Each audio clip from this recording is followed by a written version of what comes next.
Hey, I'm Tim, and this is Disco Dan over here. Disco Dan. Disco Dan In the and, flesh, baby. We're subbing for TGO and Detroit Denny this week. I don't know where they went, and I think they ran off. They was a little scared. they were kind of square, if you know what I mean. Yeah. So hey, we're going incognito to Husky Stadium. You're not supposed to say that. Oh, No. erase that part. We'll take care of that later. But my name is Tim Smith, and I'm going to give you the rundown on the Huskies, and we'll visit with our buddy over there, Disco Dan. Yeah. But is that that's That's pretty special over beef, there? baby. Yeah, Okay. That's good. Okay. You going out tonight? Oh yeah. What you got? What you got? What you got? Okay, we got the Huskies here, and we're going up to Seattle. We play them at 7:30 at night over there, and they got a quarterback. He has his name is Browning, and he's only had thrown 5 TDs all year, and he has 5 interceptions. So they like to run the ball. They got this Dwayne Washington. This guy's good. He's also their leading receiver. And you got to watch out for him. And he's a load, 6'2", 226. What do you think of that there, Dan? Disco Dan over there? Hey, go, wake up. Oh yeah. Hey, groovy man. I was just Thinking about the night. I was grooving. Yeah, man, I tell you, ever since The October music's not 1st, on, I can't keep up. October 3rd, I know you're hip to that. Okay. They also have a guy named Chico. I don't know what's his last name, but he has an 8.2 yards per carry. I was going to say, that's a pretty good grade. Yeah, okay. And then their wide receivers, like I said before, Dwayne Washington coming out of the backfield there. He's got 19 receptions, and he's leading the team in that. Mm-hmm. And I love their kicker's name. Yeah. Van Winkle. Yeah. Oh, that's a pretty good name. Yeah, he can rip those kicks off real nice. Well, he's not so good at Get it? Rip. Yeah, Van Winkle. Yeah, you're putting me to sleep. I know all you people out there heard it. Well, I can hardly wait till Detroit Denny comes in. Yeah. All right? And I'm going to assume his Van Winkle is not that accurate as long as field goes 48 yards and he kicks successfully at a 71% rate. And I'll sum this up. Washington has beat USC last week, so they might be emotionally spent. That was I don't know. I think they're going to get a lot of confidence out of that. You think they are? Yeah. Well, who asked you? Okay. Hey, but you do want to know about the Ducks. I got a great comparison here. All right, go ahead. Yeah, we got... hold it. Wait a minute. Yeah, I'm just going to say we had some sponsors come by. We do have a good sponsor today. And I got Hawaiian time. Nui over there. Yeah. Oh, this is good. Yeah, several locations in Eugene and one in Springfield. And boy, I'm telling you, man. They don't have this up in Washington. No. Got some great mac salad here and teriyaki chicken and rice. Mm. Oh, baby. Oh, you enjoy that. Mm-hmm. I got to talk about interesting things, though, comparison the Ducks after 6 games of this year and compared to the stats of 6 games last year. And it's amazing. They're very close. Can you believe that? I mean, for example, sacks. I mean, you think the defense is weak. The sacks have 17 this year at this point, and last year they had 19. Wow. Yeah. Man, don't say that in front of Van Winkle. Yeah. So, even with a Heisman winner, the Ducks have recorded 12 3-and-outs. They have the same number this year. I did not know that. Yeah.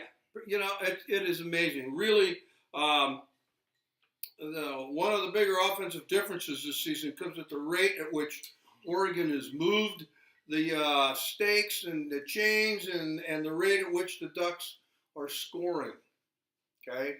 And that's much lower. Anyway, 2014, the Ducks scored 164 points off of turnovers. While their opponents scored just 14 off of Ducks' mistakes. So the major point difference between last year and this year is turnovers. The ones that Ducks don't have and the ones the opponents do have. And that's because of defensive playmakers. Correctamundo. So, that's it. So you're going to have to look. That could be, again, this is the key so far in all the games that the Ducks have really had.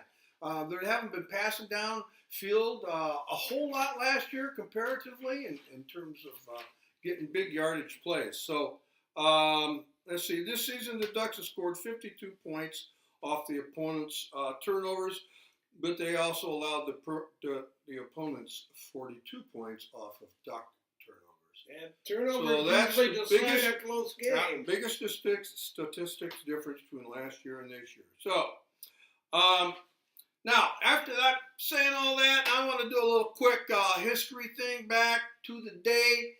You know, fans are really concerned this may be the end of an 11-year run, a record 11-year run in a row of beating the Huskies. And that's because mainly they are without Don James. He was the most successful of all coaches at Washington. It was obnoxious. It was obnoxious. Yeah, obnoxious. He was very successful, ruthless, domineering. But loved by all. Yeah, loved by all up there. He was strict, but he was unfair. So he coached from 74 to 92 before he left, and he left because the team got on suspension. They lost 2 years, couldn't play in bowl games. 2 years, no bowl games. Yeah, they no went bowl from like games 25 recruits down to 15 recruits per year for those. That was a big one. And they lost over like $1.5 million in revenue over that period of time. Do you know the guy that took over for Don James? Yeah, his successor was his, was it Ricky? Lanebright. Lambright, yeah. Lanebright. Yeah, Leapin' Lambright was a lamer. And then, we had Ricky He's selling pencils out there for the is. And of course, we all know what happened to Rick. We have to see him every week on TV, whether we like it or not. Hey, so what do we got going here next? I think it's Chalk Talk. Chalk Talk over there. And then we're going to do the hot seat. The hot seat, whoa. Yeah, you're feeling it. Yeah. What do we got? Well, this is an offensive play that Ducks have run before, and they haven't run it since, I think, the first or second week. It's called the, I don't know what they call it, but it works, okay? You got two guys here, you got two backs. This is Taj, and this is the Royster. And here's Addison here. Here, I don't know who's quarterback, and then you got two dudes going out that way. Yeah, we won't know who's quarterback till game time. All right, so they hike the ball to this guy, see? And Royce comes up and helps protect, fake a handoff to this guy. That's Taj. This guy comes, gets the handoff for a lateral, and he's going to hit Taj, who is faster than a speeding bullet. Yeah. Oh, I'm sorry. Yeah. And then it's just a matter of time you go like that. Yeah. Touchdown. Touchdown. That's a beauty. The Ducks. Okay. All right. Was that good? That was great. I'd love to see that play. Yeah, so Coach Huff says, that's going to be a game-time decision. Who's going to play at quarterback, and he's planning on playing only one quarterback the entire game this week. Mm-hmm. So let's hope it's a good pick by the guy. Mm-hmm. All right, so what do we have? Are you ready for the hot seat? Here we go, Tim. Okay, we got from Michael G. in Philadelphia. Good old Philly. He says, Oregon's not going to be as good this year, obviously starting out with 3-3 record. But what he wants to know is that this season can't be as good as last season. No, already. But what he wants to know is Fargo going to be as good this season as last season's series of shows? It's got to be. They got Ted Danson this year. That's right. He's the sheriff. Got Ted.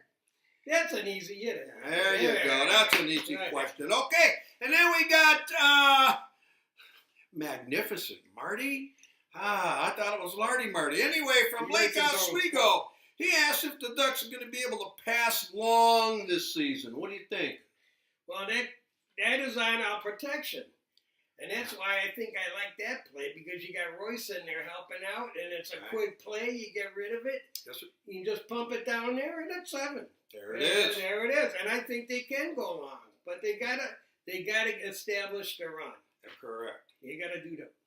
Well, and that Husky defense is pretty stingy. Yeah, it is stingy. And the last and final You think question. he's stingy? You should see my boss. Yeah. All right. Comes from Kathy Owen Kent, who's from Camas, Washington, and she asks, when in the world are you going to interview her nephew, Balducci? Well, we've tried, Kathy. We've tried a lot.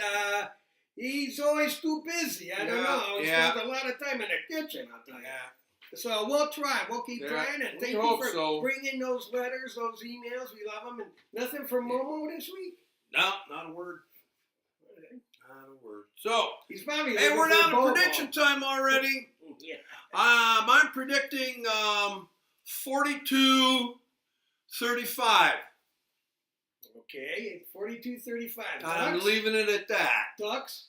I'm leaving it at that. Oh, you're hedging, eh? I played in the fifth. All right. Tim Smith, as sure as my name is Tim, you can put this down. Oregon, 24, Huskies, 21. All right. I think it's going to be a real knock game there, huh? All right, so we're going to bring it up. Well, don't forget, you guys, to follow the Ducks through thick and thin. They need your support over there. That's right. And don't forget the game. Well, 7:30 game on. So Fox, yeah. Yeah. That was real.